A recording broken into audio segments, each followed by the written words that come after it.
Updating employee details. Shortcuts Live allows you to edit employee details to help you maintain up-to-date contact and appointment book information. In this lesson, you'll learn how to update employee details and assign a role to an employee. From Employees and Rosters, select Employees. Select the employee and enable Edit Mode. Update the details as required.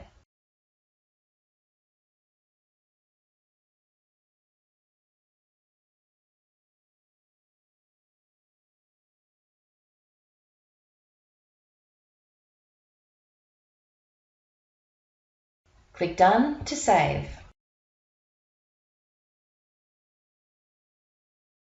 In this lesson, you've learned how to update employee details and assign a role to an employee.